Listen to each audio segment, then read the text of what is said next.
It's July 4th, 2020, and we're here in SoCal's Coronado to celebrate. Sitting across the harbor from downtown San Diego, the famed resort city has a vibe that's true Americana, which makes this picturesque peninsula the perfect place to celebrate America on its birthday. With the Big Bay's fireworks show canceled this year, things are casual and relaxed. Families are here spending some quality time, and as the evening approaches, young couples begin to embrace while children start to play with sparklers. It's lovely and warm, and the sunset over the bay from our Coronado Ferry Landing vantage point is truly magical.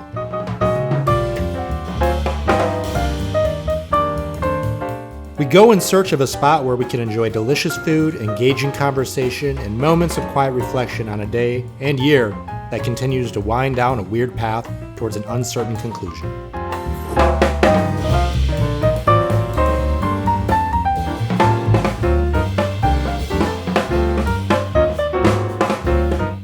Founded in 1996, the Coronado Brewing Company is responsible for a wide range of award-winning beers, and tonight, we're drawn into the warm womb of its inviting dining room. Coronado Brewing Company here in lovely Coronado, and finishing off a marvelous 4th of July with some delicious food.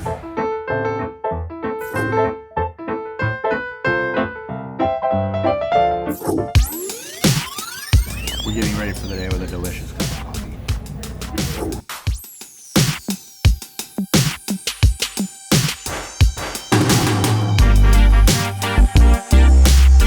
The next morning, we're off to San Diego's Little Italy neighborhood where we stand in queue at the Crack Shack for some late breakfast.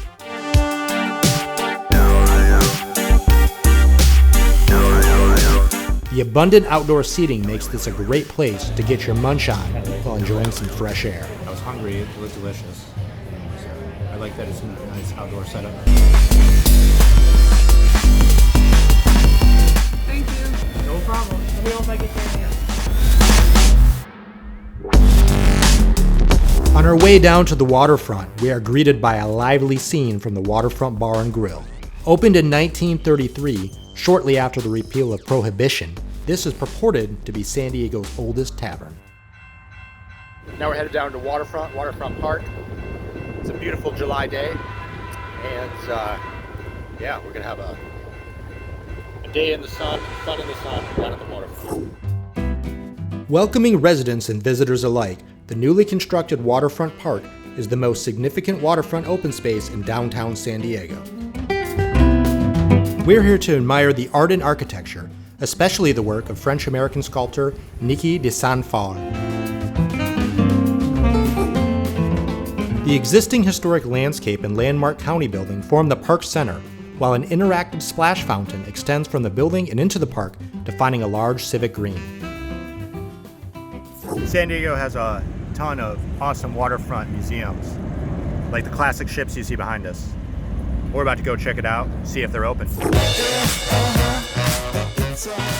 The Maritime Museum of San Diego enjoys a worldwide reputation for excellence in restoring, maintaining, and operating historic vessels. The museum has one of the world's finest collections of historic ships, including the world's oldest active ship, Star of India. Although the museum was open today, we admired the ships from afar, vowing to return for a closer look on a future visit.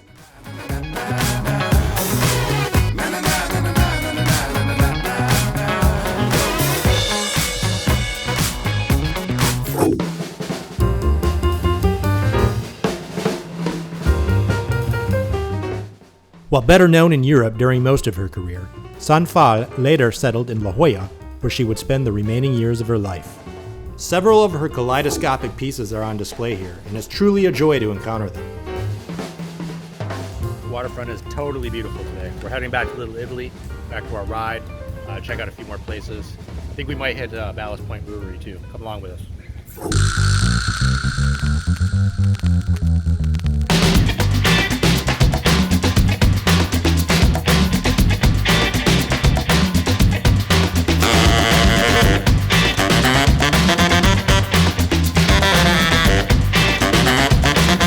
Burger.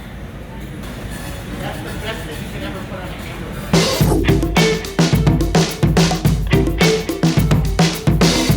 You want something sweet?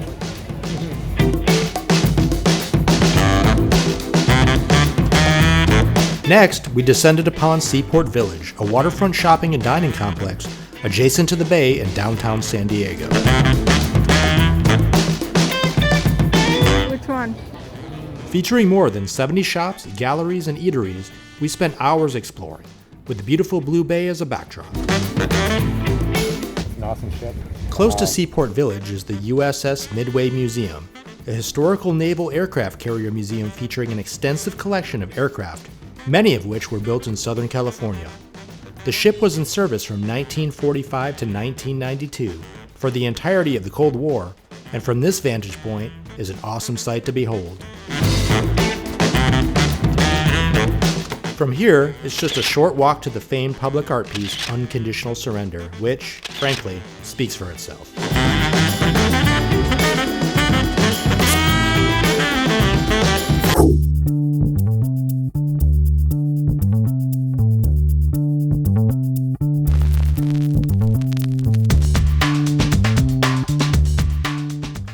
After a delicious bite to eat on the water and a short walk to burn off lunch, we're back on the road. Our destination? The iconic grounds of Balboa Park.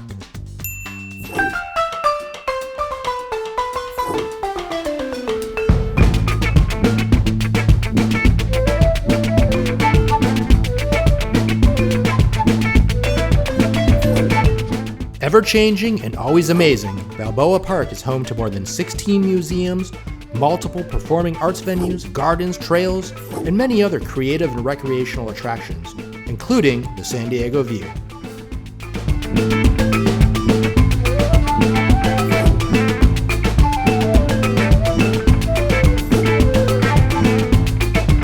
With a variety of cultural institutions among its 1,200 beautiful and lushly planted acres, there is truly something for everyone to explore here.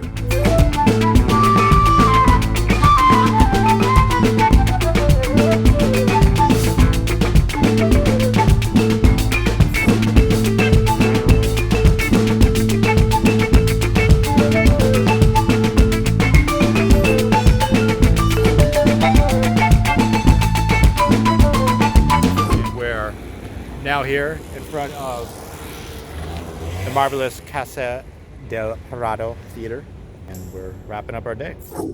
During our San Diego getaway, we also explored more, including the southern San Diego suburbs of Imperial Beach, Chula Vista, and some idyllic corners of Coronado. Check them out here, enjoy, and see you next time for another episode of Captivating California.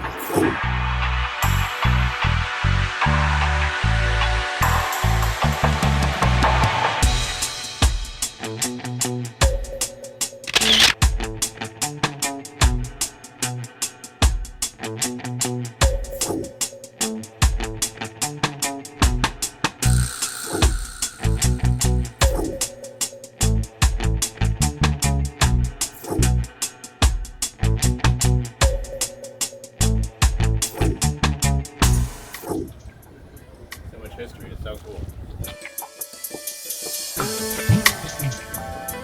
So they had like tents with like thatched roofs. Really cool. Is there a place in California that you would love us to explore? Tell us more in the comments below, and make sure to subscribe to our channel for more awesome content from the Golden State every week.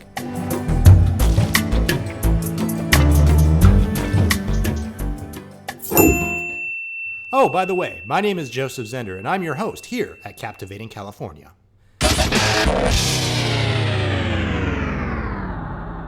Ciao, baby.